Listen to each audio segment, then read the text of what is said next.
Assalamualaikum warahmatullahi wabarakatuh. Innal hamdalillah nahmaduhu wa nasta'inuhu wa nastaghfiruh wa na'udzu billahi min syururi anfusina wa min sayyiati a'malina. May yahdihillahu fala mudhillalah wa may yudlilhu fala hadiyalah. Ashhadu an la ilaha illallah wahdahu la syarikalah wa ashhadu anna Muhammadan abduhu wa rasuluh. Allahumma salli wa sallim ala rasulika wa habibika Muhammad ibn Abdillah wa ala alihi wa sahbihi wa man ittaba'a huda wa jahada fi sabilihi ila yaumiddin, amma ba'du. Bapak-bapak, ibu-ibu yang berbahagia, ikhwan dan akhwat yang dirahmati oleh Allah, insyaallah. Pertama-tama kita panjatkan puji dan syukur kehadiran Allah Subhanahu wa taala yang masih melimpahkan kepada kita segenap rahmat dan hidayahnya, yang masih memberikan kepada kita inayahnya sehingga kita diringankan langkah untuk menuju ke tempat ini. Setelah kita bersyukur atas nikmat iman dan Islam ini, kemudian yang kedua, salawat dan salam semoga tercurah pada Nabi kita, Nabi Muhammad sallallahu alaihi wasallam. Beliau sebagai uswah hasanah kita, keteladanan beliau disaksikan oleh Al-Quran, wa innaka la'ala khuluqin azim, dan sesungguhnya engkau Muhammad benar-benar memiliki akhlak yang agung. Adapun yang ketiga, di kesempatan ini kita akan lanjutkan untuk taklim kita. Kita masih berkaitan dengan imam dan makmum. Di bab terakhir kemarin kita sudah membahas bab yang berkaitan dengan karahiyatu imamati man takrahul jamaah. Di kemarin terakhir kita sudah membaca bab makruhnya imam yang dibenci oleh jamaah. Artinya di sini sebagaimana yang sudah kita bahas di kesempatan yang lalu, seorang imam hendaknya bukan yang dibenci oleh mayoritas jamaah. Carilah imam yang imam tersebut dicintai atau disukai oleh jamaahnya, atau setidak-tidaknya dia bukan orang yang dibenci oleh jamaahnya. Karena yukrahu lirrajul aya umma unasan hum lahu karihun. Dimakruhkan bagi orang yang mengimami jamaah sementara jamaahnya membenci imamnya. Tentu yang dimaksud membenci imamnya dengan sebab sesuatu yang tercela menurut tuntunan agama. Kalau imam itu dibenci bukan karena sesuatu yang tercela menurut tuntunan agama, maka itu boleh. Bapak dan saudara yang berbahagia yang dirahmati Allah Subhanahu wa taala, Nabi sallallahu alaihi wasallam bersabda, salah satun la turfa'u salatuhum fawqa ru'usihim shibran. Ini hadis terakhir yang kemarin kita baca. Ada 3 orang, ada 3 golongan yang salat mereka tidak diangkat meskipun hanya 1 jengkal dari atas kepala mereka. Siapa mereka? Yang pertama adalah orang yang menjadi imam sementara makmumnya tidak suka. Yang kedua, wa mura'atun batat wa zawjuha 'alaiha sakhit. Seorang perempuan yang bermalam sementara suaminya atau bersama dengan suaminya sementara suaminya dalam keadaan marah. Jadi perempuan yang di malam hari dimarahi oleh suaminya karena menolak ajakan suami. Ini tidak perlu dijelaskan secara rinci, insyaallah kita sudah memahami. Adapun yang ketiga, mereka orang yang saling bermusuhan atau menyimpan dendam. Karena itu di 3 hal ini perlu kita perhatikan. 1 diantaranya berkaitan dengan masalah keimaman, bagian yang kedua berkaitan dengan rumah tangga, bagian yang ketiga berhubungan dengan ukhuwah. Maka untuk yang pertama yang terkait dengan bab ini, hendaknya ketika kita memilih imam atau mengangkat imam atau menjadi imam, maka perlu diperhatikan bahwasanya dimakruhkan kalau itu dibenci oleh jamaahnya. Adapun yang kedua tadi urusan rumah tangga, sudah selayaknya bagi seorang istri ketika diajak oleh suaminya, maka hendaknya istri tersebut tidak menolak ajakan suami, karena ini termasuk perkara dosa besar bagi seorang istri yang menolak ajakan suami di malam hari. Kalau sampai kemudian suami marah, maka sholatnya tidak akan terangkat meskipun hanya 1 jengkal. Bagian yang akhir adalah bab yang berkaitan dengan ukhuwah, persaudaraan. Maka tidak sepantasnya kita bermusuhan atau menyimpan dendam, karena berakibat pada sholat yang tidak terangkat. Baik, yang kita bahas saat ini adalah bab inhiraful imam ba'das salam. Jadi bab ketika imam sesudah salam. Bapak dan Ibu yang berbahagia yang dirahmati Allah Subhanahu wa taala,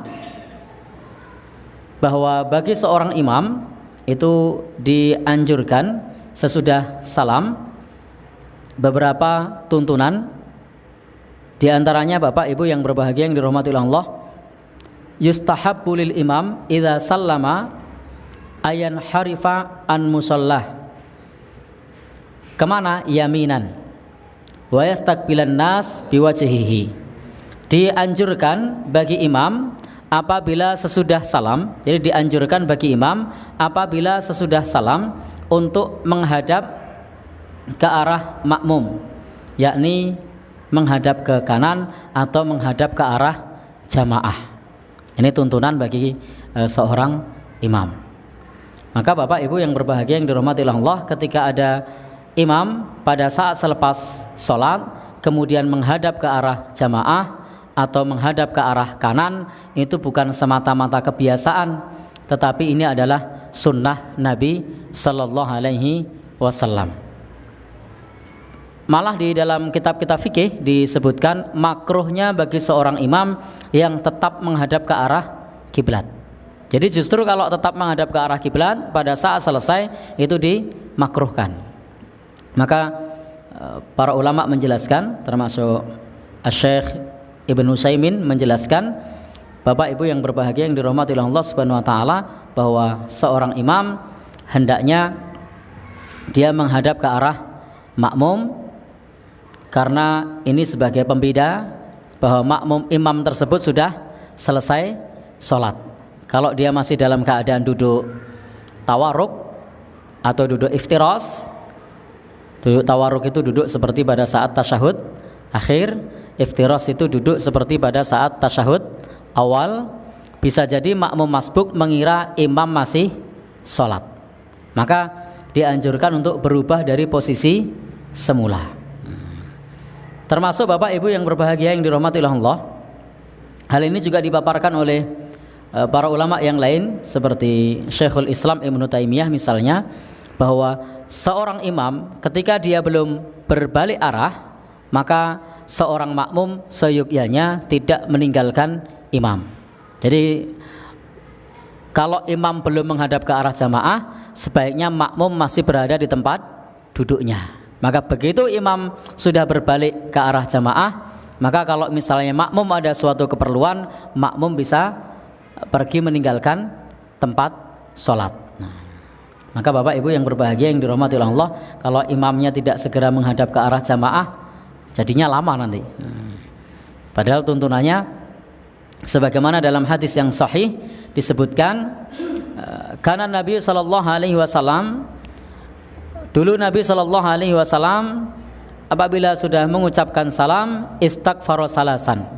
Beliau beristighfar sebanyak 3 kali. Jadi beliau sesudah salam beristighfar sebanyak 3 kali. Ini masih menghadap kiblat. Jadi istighfarnya ini masih menghadap ke arah kiblat. Wa qala, kemudian beliau berkata atau berdoa, Allahumma antas salam wa minkas salam, dan seterusnya. Maka setelah membaca Allahumma antas salam wa minkas salam sampai selesai, maka setelah itu kemudian beliau baru menghadap ke arah jamaah. Sebagaimana pula disebutkan oleh Aisyah radhiyallahu anha, bahwa Nabi Shallallahu Alaihi Wasallam tidak duduk menghadap ke arah kiblat, melainkan sekedar membaca istighfar sebanyak 3 kali, kemudian Allahumma antas salam wa minkas salam tabarakta ya dzal jalal wal ikram. Maka Bapak Ibu, ikhwan dan akhwat yang berbahagia yang dirahmati Allah, untuk imam pada saat selesai mengucapkan salam maka baca istighfar 3 kali, kemudian baca Allahumma antas salam, kemudian membalikkan dirinya ke arah jamaah atau menghadap ke arah kanan. Nah, Bapak Ibu, kenapa li fi'lir Rasul sallallahu alaihi wasallam dzalika? Karena inilah yang dilakukan oleh Rasulullah sallallahu alaihi wasallam. Yang perlu diperhatikan pula, pada saat selesai salam itu tidak perlu mengusap wajah, karena tidak ada dalil yang sahih yang menjelaskan kepada kita mengenai masalah mengusap wajah. Biasanya kan selepas sholat, Assalamualaikum warahmatullahi wabarakatuh, kemudian menoleh ke arah kanan dan menoleh ke arah kiri, salam pertama dan salam yang kedua. Setelah itu sebagian orang mengusap wajah. Ternyata memang Bapak Ibu yang berbahagia yang dirahmati Allah, tidak ada dalil yang sahih yang menjelaskan kepada kita untuk mengusap wajah. Andai pun misalnya itu mengusap wajah terjadi, itu semata-mata karena pada saat itu masjid di zaman Rasulullah Sallallahu Alaihi Wasallam tidak keramik, tidak marmer, dan tidak menggunakan alas seperti kita saat ini, sehingga tidak ada tuntunan bagi kita untuk mengusap wajah, karena memang tidak ada dalil yang menjelaskan mengenai masalah mengusap wajah, dalil yang sahih. Maka cukup sebagaimana di dalam hadis Nabi Sallallahu Alaihi Wasallam bahwa salat itu diawali dengan takbir dan diakhiri dengan salam. Jadi tidak ada yang menyebutkan diakhiri dengan mengusap wajah, tapi diakhiri dengan salam.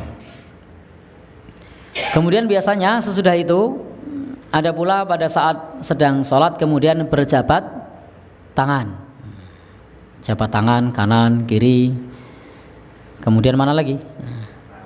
Ya, depan dan seterusnya.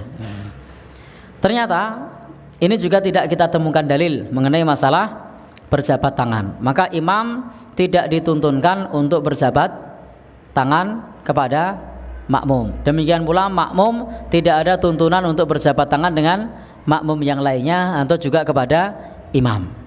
Meskipun harus kita akui di tempat kita, di masyarakat kita, ini sudah menjadi satu pemandangan yang umum. Setelah selesai sholat biasanya berjabat tangan, karena prinsip jabat tangan itu adalah ketika bertemu dan berpisah. Ini prinsip berjabat tangan itu adalah ketika bertemu dan berpisah, bukan setelah sholat. Sebagaimana yang disebutkan oleh Al-Imam Al-Is Ibn Abdissalam, bahwasanya ini tidak ada tuntunannya, karena memang prinsip di dalam ibadah, al-aslu fil ibadah, hukum asal di dalam ibadah itu adalah haram hatta yadulat dalil, sampai adanya dalil. Jadi kalau tidak ada dalil maka tidak perlu kita amalkan. Memang banyak hadis umum yang menjelaskan kepada kita tentang berjabat tangan, tapi itu hadis umum pada saat orang bertemu dan berpisah. Ma min muslimani yaltaqiyani yatasofahani. Tidaklah ada dua orang muslim yang dia bertemu kemudian berjabat tangan, illa ghufira lahuma, melainkan dosa keduanya diampuni oleh Allah Subhanahu wa taala. Ini adalah dalil umum ketika bertemu, ketika berpisah, bukan dalil pada saat kita selesai sholat. Maka Bapak Ibu yang berbahagia yang dirahmati Allah Subhanahu wa taala, mestinya kita bisa menempatkan dalil. Jadi di sini prinsipnya adalah dalam hadis ini Nabi Shallallahu Alaihi Wasallam dahulu biasa pada saat selesai sholat itu menghadapkan wajahnya ke arah makmum, tidak berjabat tangan, tetapi tetap melanjutkan zikir yang lain. Sebagaimana karena Nabi Shallallahu Alaihi Wasallam ya ummuna, dulu Nabi Shallallahu Alaihi Wasallam mengimami para sahabat Rasulullah Shallallahu Alaihi Wasallam. Fayan sorifu, Maka kemudian beliau sallallahu alaihi wasallam berpaling kemana? Berpaling ke arah jamaahnya. Ala yaminihi wa ala shimalihi. Kadang-kadang ke arah kanan, kadang-kadang ke arah kiri. Jadi kadang-kadang beliau berpaling menghadap ke arah kanan, kadang-kadang menghadap ke arah kiri. Di satu hadis menyebutkan beliau sering menghadap ke arah kanan, di hadis yang lain menyebutkan beliau sering menghadap ke arah kiri. Demikian pula menghadap ke arah jamaah. Wa yastaqbilan nas biwajhihi.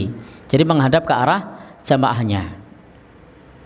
Maka ini adalah satu sunnah Rasulullah sallallahu alaihi wasallam ketika beliau menjadi imam.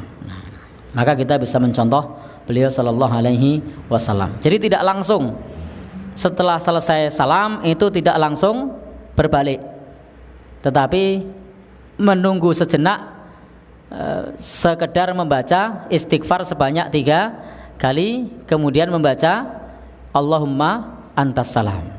Karena kalau kita jumpai tidak sedikit yang setelah salam kemudian langsung berbalik arah. Nah, sunnahnya sebagaimana disebutkan oleh Syekh Ibn Utsaimin ketika beliau menjelaskan mengenai hadis-hadis yang semacam ini, disebutkan seperti itu. Demikian pula tadi pernyataan dari Aisyah radhiyallahu anha.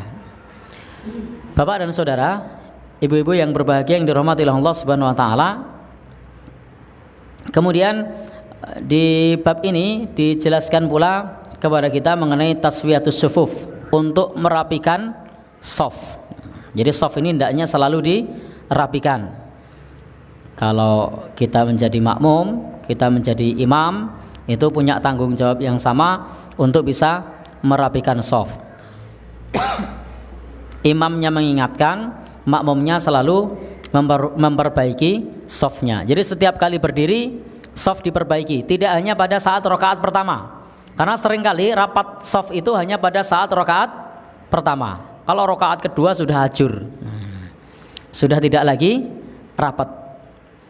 Padahal anjuran untuk merapikan shaf ini adalah mulai dari awal sampai akhir.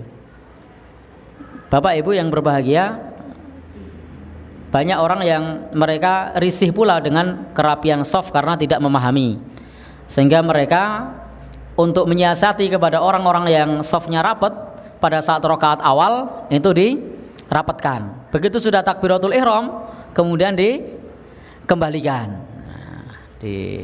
Kenapa? Karena mereka tidak mau shafnya rapat. Ada pula rakaat awal masih konsisten, begitu rakaat kedua sudah tidak rapat lagi. Padahal perintahnya Bapak Ibu yang berbahagia yang dirahmati oleh Allah Subhanahu wa taala, perintah kepada kita ini bukan hanya pada saat awal tetapi sampai akhir. Maka imam hendaknya mengingatkan. Ini sunnah bagi imam kepada makmum, yusannu lil imam wal makmumin, disunnahkan bagi imam dan juga makmum untuk merapikan shaf, untuk meluruskannya hatta tastaqim, sampai betul-betul lurus, sampai betul-betul rapat. Kana Rasul, dulu Rasul sallallahu alaihi wasallam yuqbilu 'alan nas, sampai menghadap ke arah jamaah. Maka bagi imam ketika mau memulai, kalau tadi pembahasan bab akhir setelah, kalau ini pada saat mengawali mau jadi imam, hendaknya imam melihat ke arah jamaah. Shafnya sudah rapat atau belum? Ini shafnya sudah rapat atau belum? Dilihat kanan, kiri, diingatkan jamaahnya untuk merapatkan shaf. Sebagaimana Nabi bersabda, tarassu wa'tadilu. Jadi Nabi perintahkan kepada para jamaah untuk menjaga kerapian, kerapatan, kelurusan shaf. Ada banyak lafaz dari Nabi sallallahu alaihi wasallam seperti yang populer, sawwu sufufakum fa inna tasfiyatas sufuf min tamamis shalah, atau riwayat-riwayat yang lain dengan makna yang hampir serupa atau dengan makna yang mirip, perintah untuk merapatkan dan meluruskan shaf yang merupakan bagian dari kesempurnaan sholat.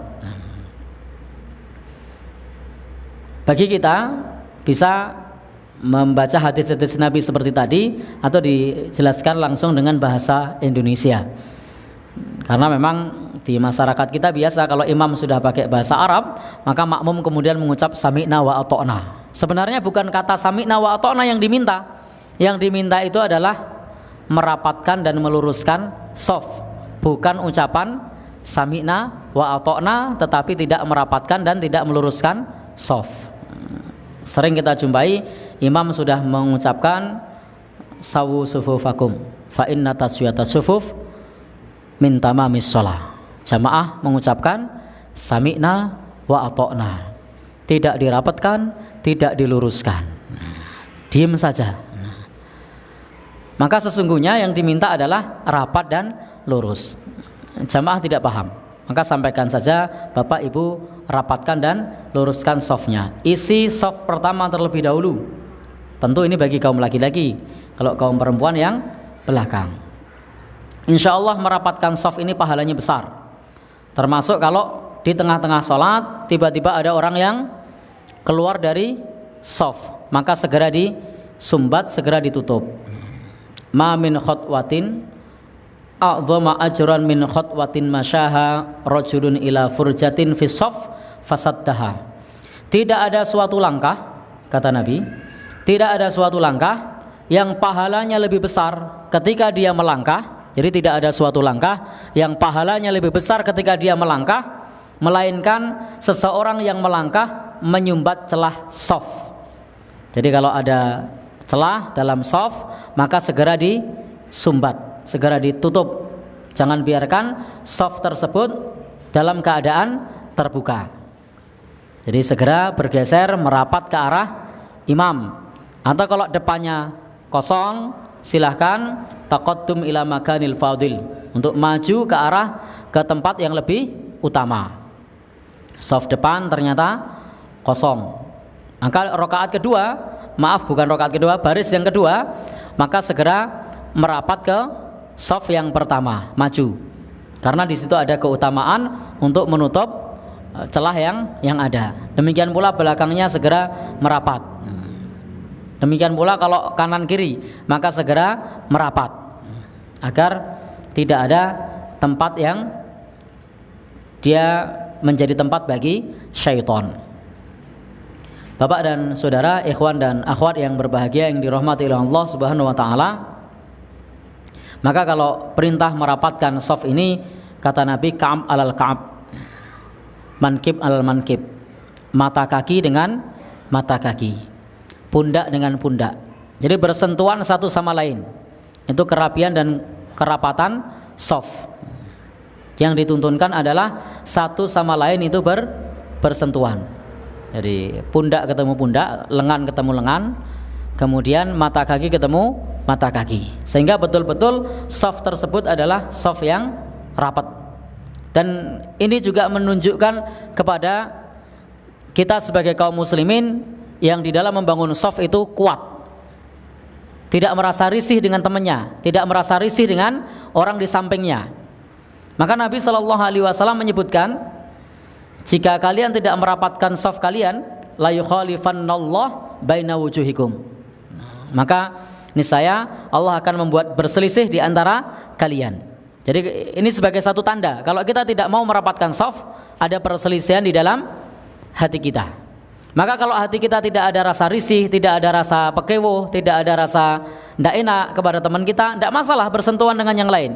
Kita tidak perlu berpikir sahabat yang di sampingnya ini golongan menengah, golongan ke atas.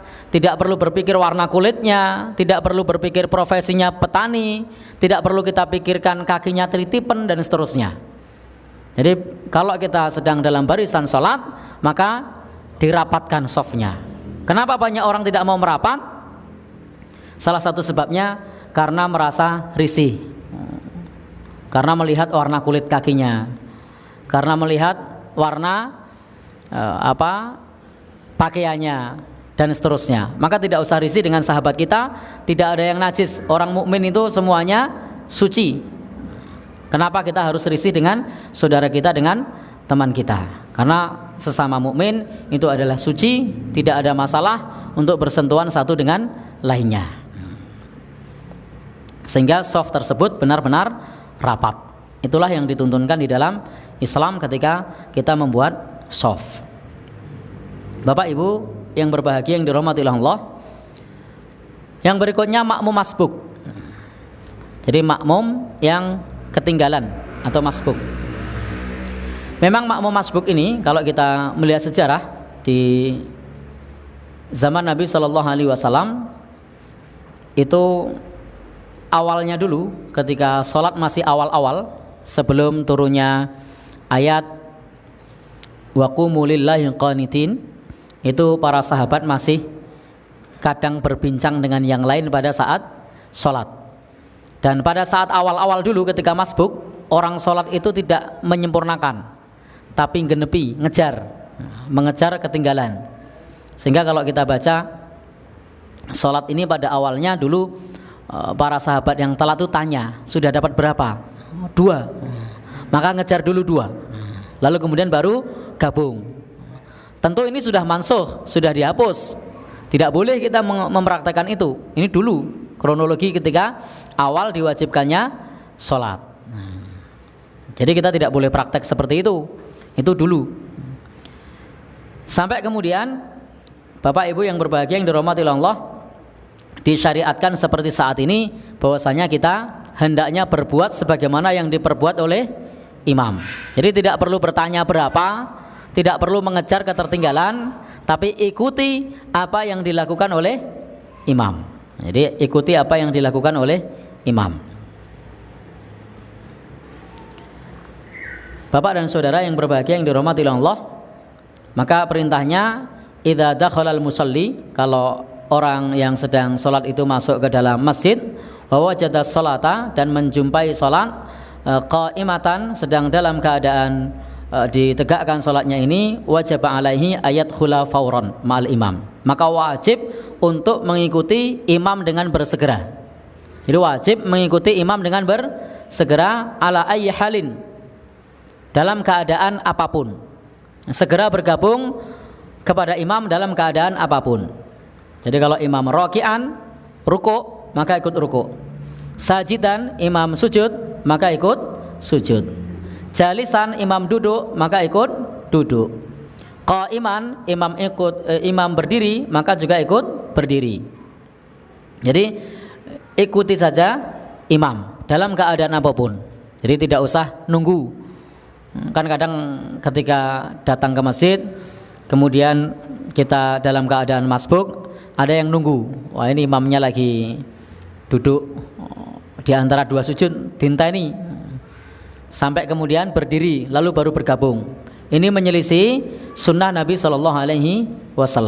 Yang sesuai sunnah, meskipun dia baru duduk di antara 2 sujud, gabung. Meskipun dia baru sujud, gabung. Jadi tidak usah berdiri. Ini tidak usah berdiri menunggu, karena berdiri menunggu tidak sesuai dengan sunnah Nabi SAW.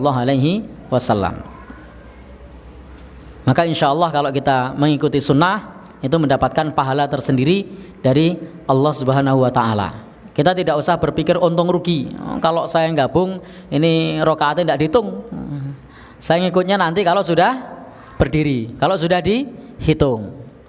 Ini namanya berpikir untung rugi.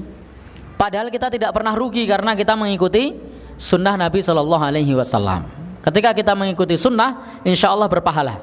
Jadi tidak usah dihitung untung rugi, ini masuk rakaat apa enggak, ini dihitung apa enggak.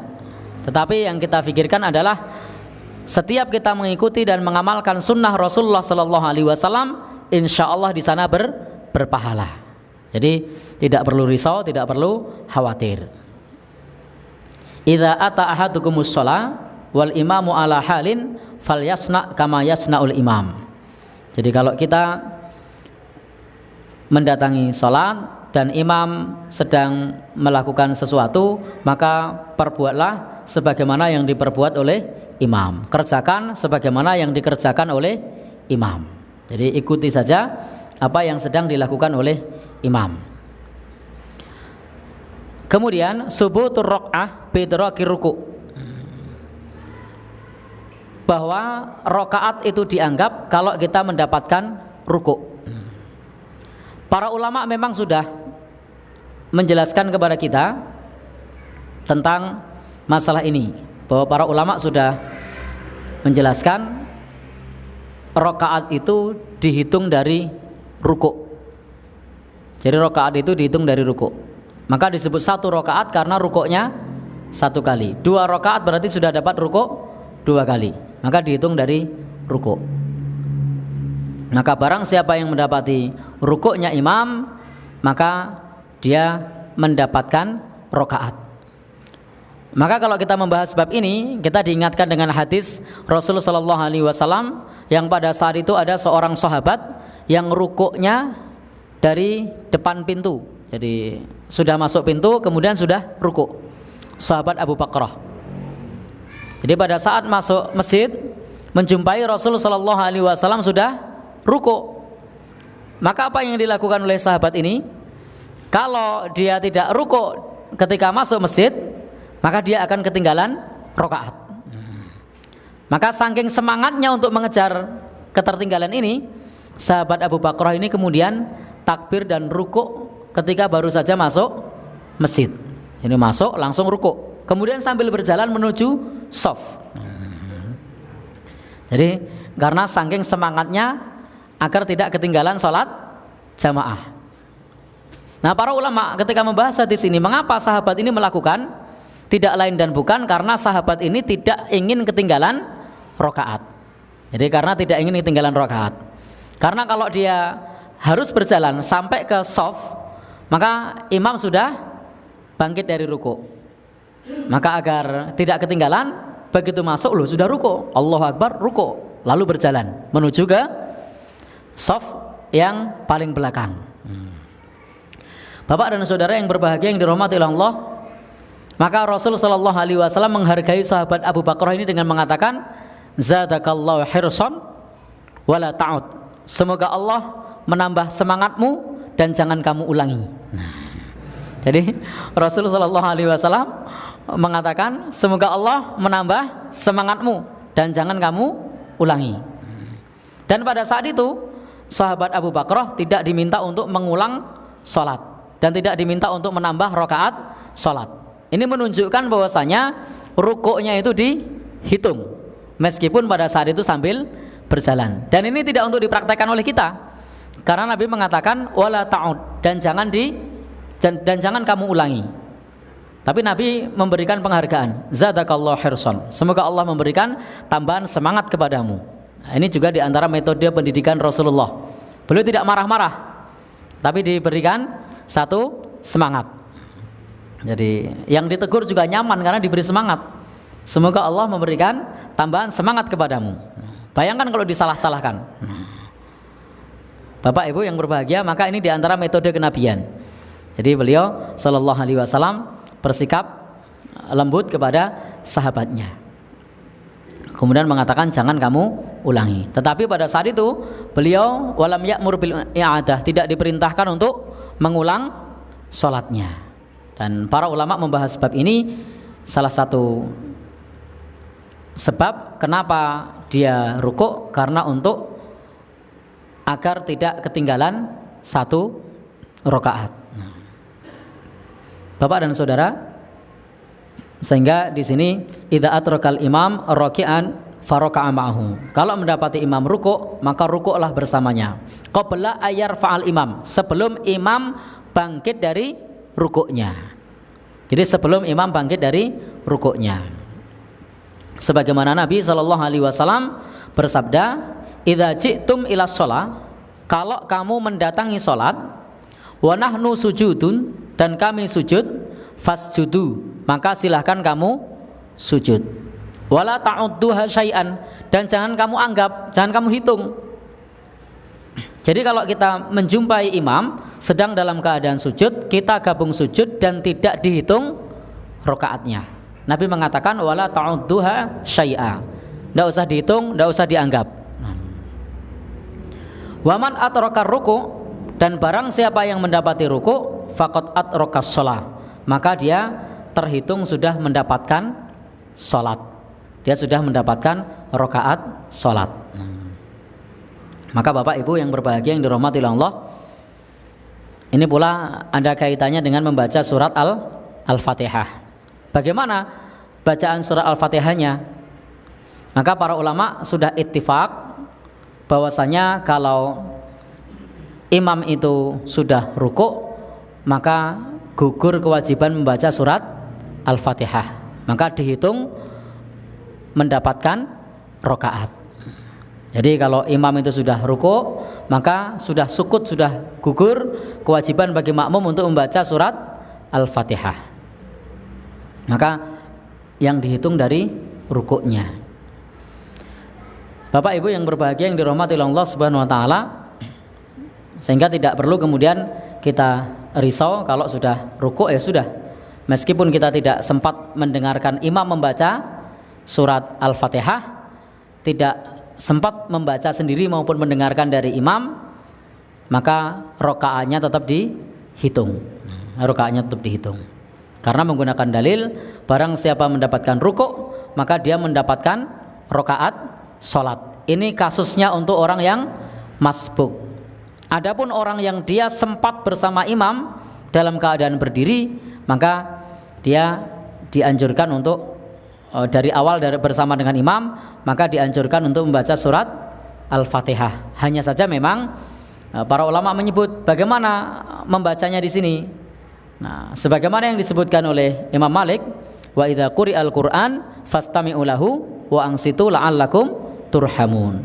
Kalau dibacakan Al-Qur'an, maka dengarkanlah, perhatikanlah agar mendapat rahmat. Jadi kalau imam membaca keras, cukup dengarkan. Mendengarkan sama dengan membacanya.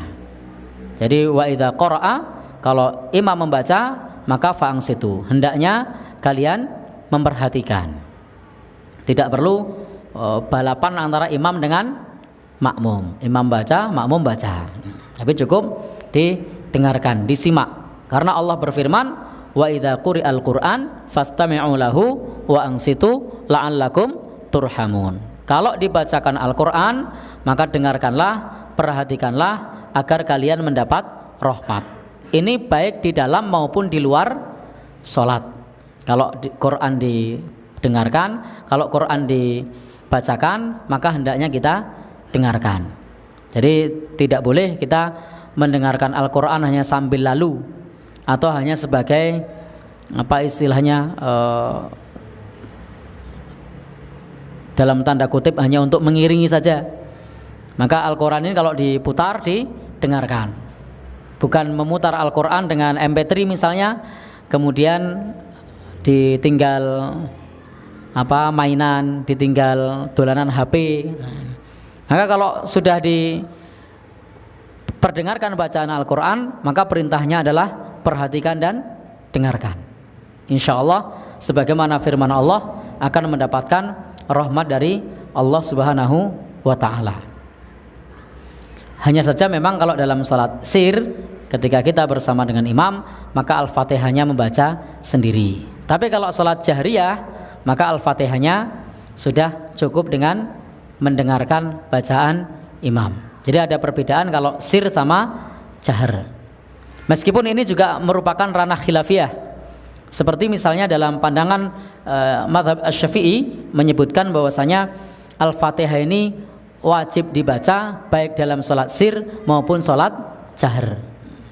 Sehingga kalau dalam pandangan mazhab Syafi'i, pada saat imam salat, setelah membaca surat Al-Fatihah itu akan diberikan waktu sebentar. Jadi biasanya imam diam sejenak. Untuk apa? Memberi waktu bagi makmum membaca surat Al-Fatihah. Maka bagi mazhab Syafi'i memang salatnya jahar maupun sir bagi makmum hukumnya wajib.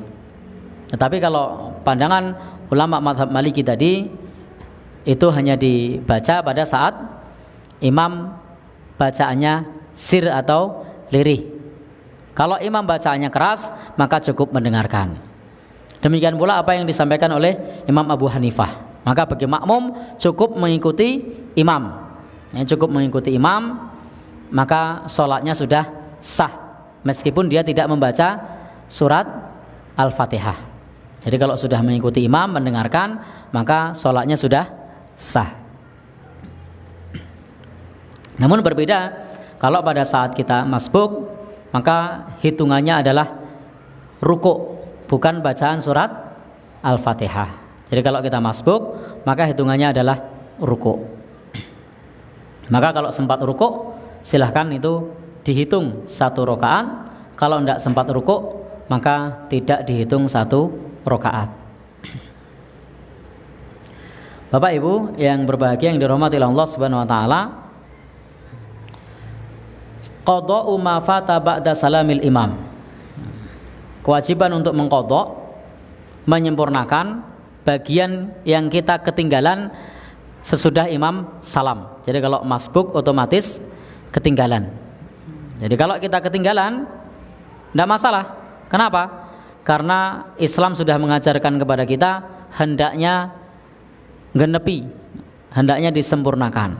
Memang idealnya kalau kita berjamaah itu di shaf pertama, di depan.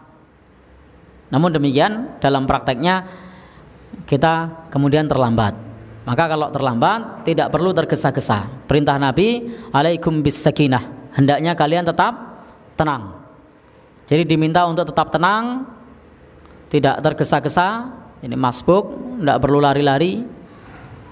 Biasanya kalau lari-lari gabung sholat bersama dengan imam, megap-megap, sehingga sholatnya tidak khusyuk. Maka tidak usah lari-lari. Perintahnya adalah alaikum bis sakinah, hendaknya kalian tetap dalam keadaan tenang. Kenapa? Karena al-ajalah minasyaiton, tergesa-gesa itu dari setan. Jadi meskipun kita terlambat, tidak perlu tergesa-gesa. Jadi kalau fama atraktum fasallu, kalau kita menjumpai imam sedang sholat, sholatlah bersama imam. Fama fatakum fa'atimmu, dan apa yang kalian ketinggalan maka sempurnakanlah. Jadi disempurnakan kalau ketinggalan. Fala atraka rak'atan minal maghrib, meskipun kita hanya mendapatkan 1 rakaat dari sholat maghrib misalnya, atau mendapatkan 1 rakaat dari sholat-sholat yang lain, maka perintahnya adalah disempurnakan. Jadi perintahnya disempurnakan, tidak usah tergesa-gesa. Yang berikutnya adalah ini tadi yang sudah kita singgung, qiraatul ma'mum khalfal imam, bacaan makmum di belakang imam. Bapak Ibu, ikhwan dan akhwat yang berbahagia yang dirahmati Allah Subhanahu wa taala, perlukah makmum untuk membaca pula di belakang imam? Tadi sudah kita singgung ketika bab mengikuti imam dalam keadaan ruku'.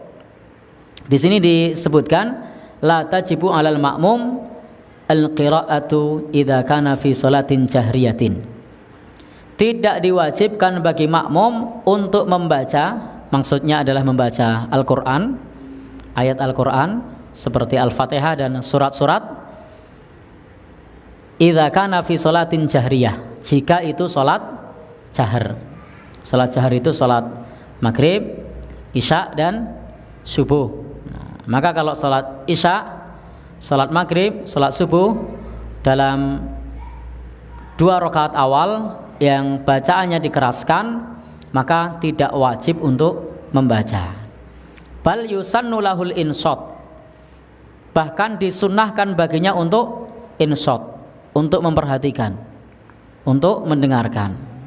Wa qiraatul imam mujziyatun lahu, dan bacaan imam itu juga, Bapak Ibu yang berbahagia yang dirahmati Allah, juga merupakan bacaan makmum dan makmum mendapat pahala. Jadi bacaan imam juga merupakan bacaan makmum dan makmum juga tetap mendapat pahala. Bapak Ibu yang berbahagia yang dirahmati Allah Subhanahu wa taala, sebagaimana Nabi sallallahu alaihi wasallam bersabda, "Man kana lahu imamun", barang siapa yang dia memiliki imam atau mengangkat imam, faqiraatul imam lahu qiraah, maka bacaan imam adalah bacaan makmum. Maka sudah cukup dengan bacaan imam, tidak perlu kita kemudian ikut membaca. Kalau kemudian kita ikut membaca, maka tidak sesuai dengan firman Allah, perintah untuk mendengarkan dan memperhatikan.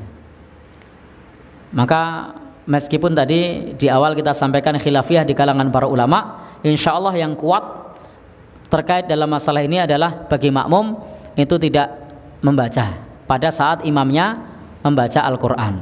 Yang kuat adalah bagi makmum cukup mendengarkan. Jadi cukup mendengarkan, simak saja apa yang dibaca oleh imam. Sehingga bagi makmum nanti kalau imamnya keliru, kita juga bisa membetulkan imam. Kenapa? Karena kita nyimak. Berbeda kalau imam sedang membaca kemudian kita membaca, maka berarti kita tidak mendengarkan imam. Dan kalau imam keliru, kita tidak bisa membenarkan karena kita tidak nyimak. Maka di antara hikmah kenapa kita diminta untuk mendengarkan, karena di sana kita sebagai seorang makmum juga punya tugas, khususnya yang di belakang imam, untuk menggantikan imam.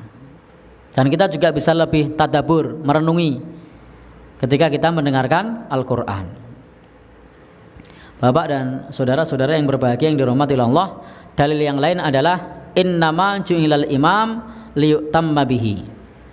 Jadi imam itu diangkat tidak lain dan bukan melainkan untuk menyempurnakan sholat.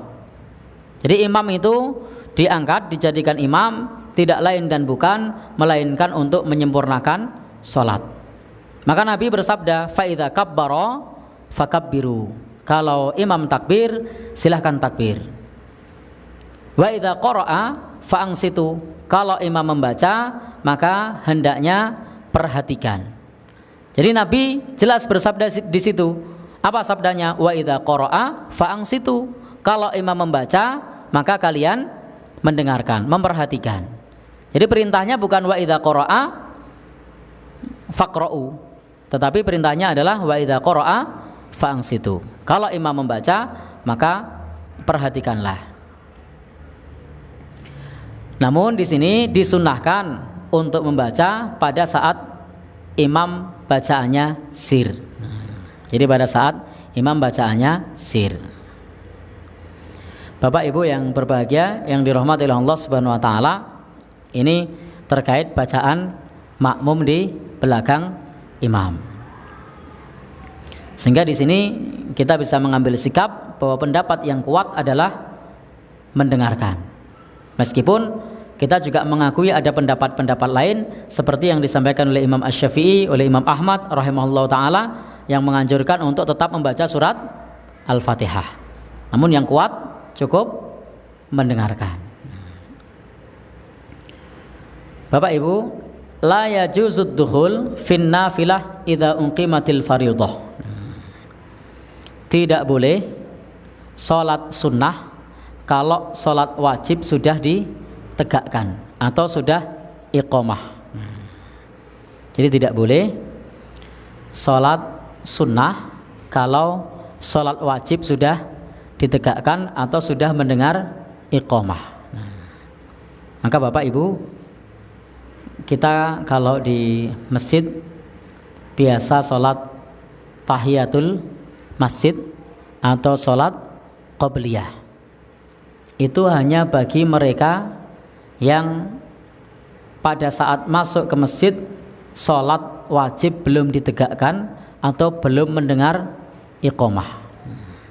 Jadi kalau sudah ditegakkan atau sudah mendengar iqamah, itu artinya kita sudah ketinggalan. Jadi tidak perlu salat sunnah.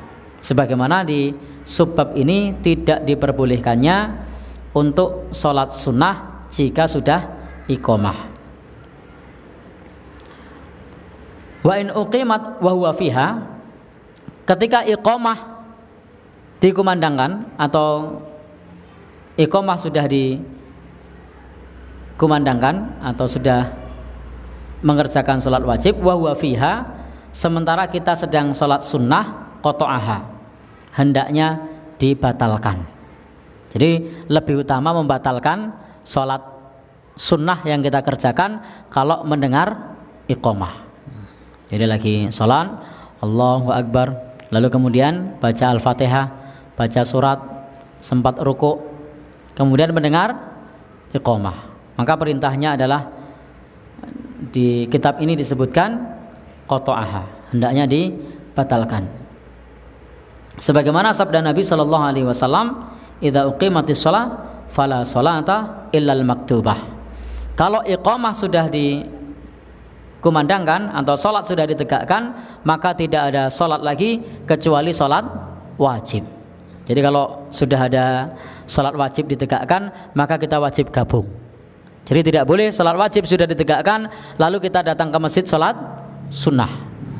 Jadi kita datang ke masjid salat zuhur, ternyata di sana zuhur sudah dikerjakan oleh imam, maka tidak boleh kita kemudian saya tak sholat sunnah dulu. Setelah sholat sunnah dulu baru gabung bersama imam. Ini menyelisih sunnah. Yang sesuai sunnah gabung langsung bersama dengan jamaah yang ada. Ini seperti yang sudah pernah kita sampaikan, bahwa kalau kita menjumpai jamaah maka bergabung. Makruh untuk keluar dari masjid. Demikian pula kalau sudah iqamah atau sudah adzan, tidak boleh keluar dari masjid, gabung dengan jamaah di situ. Demikian pula kita sedang sholat sunnah, tidak boleh sholat sunnah, gabung dengan jamaah di situ.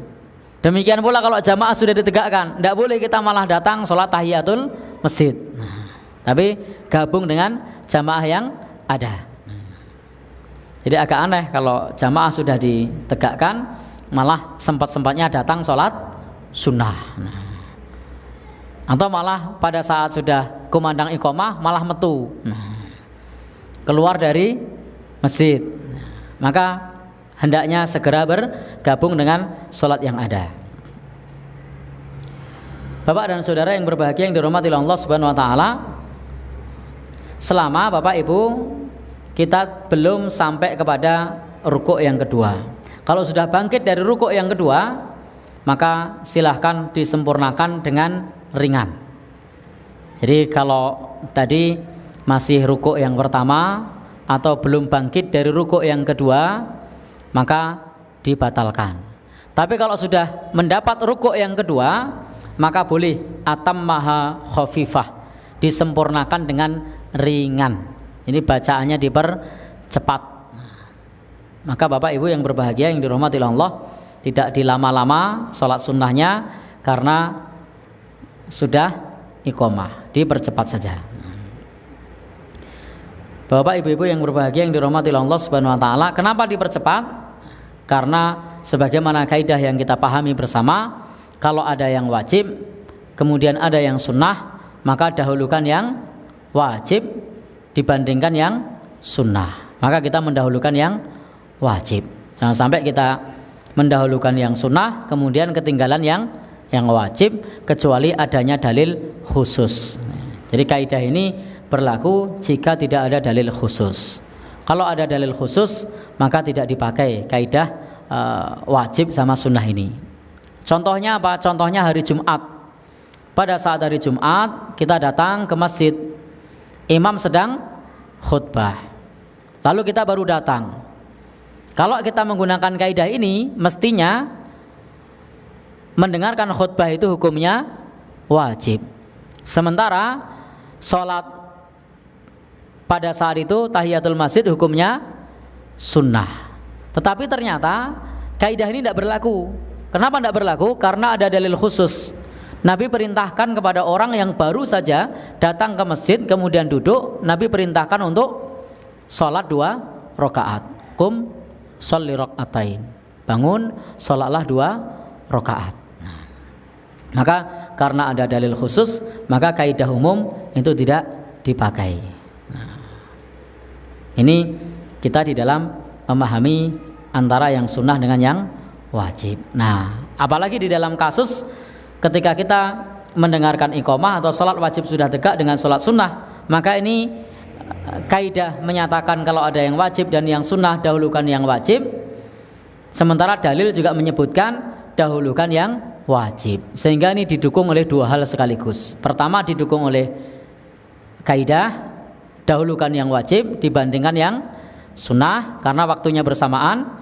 Kemudian yang kedua didukung oleh dalil dari Nabi Shallallahu Alaihi Wasallam dalam riwayat Imam Muslim ini. Kalau sudah iqamah, sudah sholat wajib dikerjakan, maka tidak ada sholat kecuali sholat wajib itu sendiri. Bapak ibu-ibu yang berbahagia yang dirahmati Allah Subhanahu Wa Taala, Sebelum ditutup bagian akhir, kita sampaikan hadis terakhir. La yusalli khalfas shaf wahdah. Tidak boleh sholat di belakang shaf sendirian. Jadi tidak boleh sholat dalam satu shaf sendirian, kecuali perempuan. Kalau perempuan boleh. Kalau laki-laki, dalilnya menunjukkan tidak boleh kita membuat shaf kok tidak ada temannya.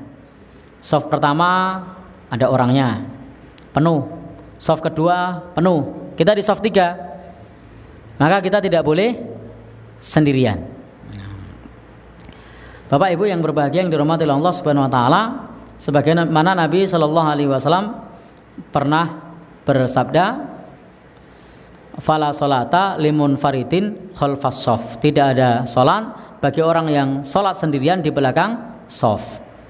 Dalam riwayat yang lain, la sholata ahadukum fi shaffil wahdah, fi shaffin wahdah, di dalam satu shaf sendirian.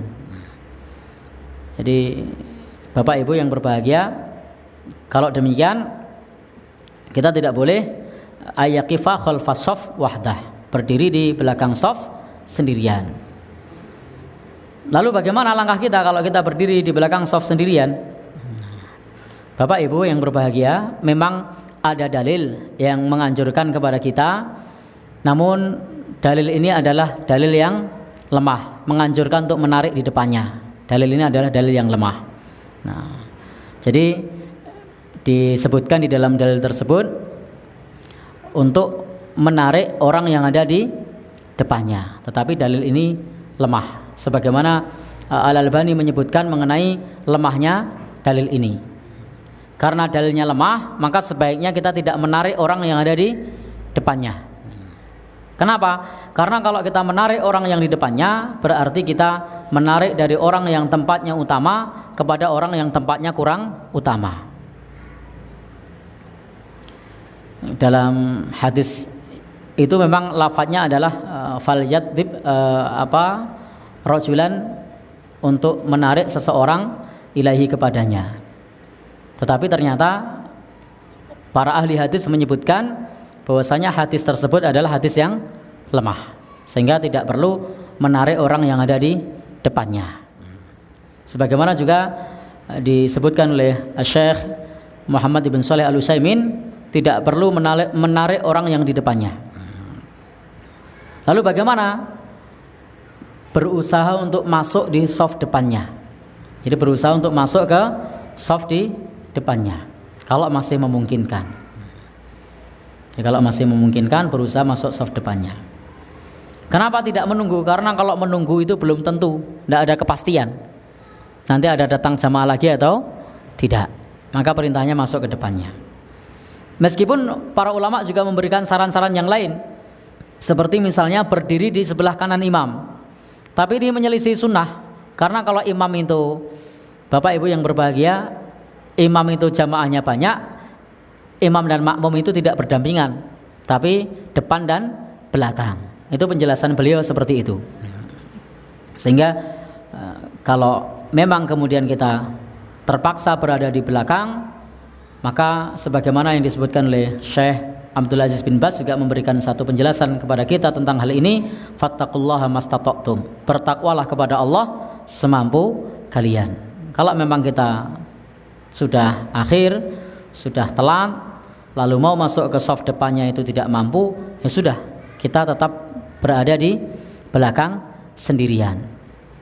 Bapak Ibu, bukankah Nabi memerintahkan untuk mengulang orang yang sholatnya sendirian di belakang? Itu diperintahkan untuk mengulang jika memang masih mampu masuk ke depan tetapi dia di belakang.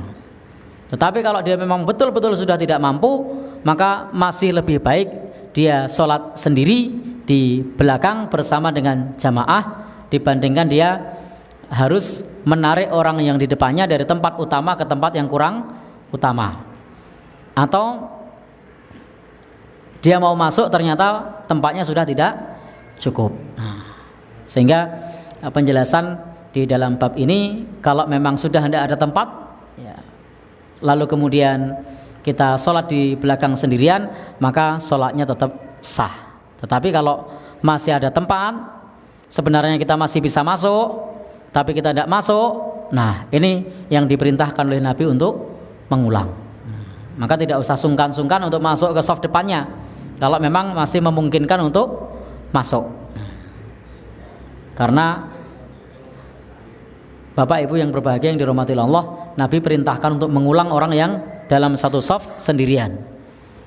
Maka supaya kita tidak mengulang dan sholat kita masih dianggap, maka usahakan untuk bergabung. Kalau sudah tidak mampu, maka berlaku ayat fattaqullaha mastata'tum. Bertakwalah kepada Allah semampu kalian. Sudah, karena memang kita datang sudah terlambat, mampunya di belakang, sudah lebih baik kita sholat sendiri di belakang dengan tetap ikut kepada imam, karena memang sudah tidak mampu lagi untuk masuk ke depan. Dan kalau kita narik orang di depannya, maka kita mendolimi di depan kita, karena hadisnya dhaif. Tidak, hadisnya dhaif. Sebagaimana disebutkan oleh para ulama ahli takhrid hadis. Demikian pembahasan kita di kesempatan ini. Banyak salah, mohon maaf. Ada hal-hal yang perlu dikoreksi, silahkan untuk dikoreksi.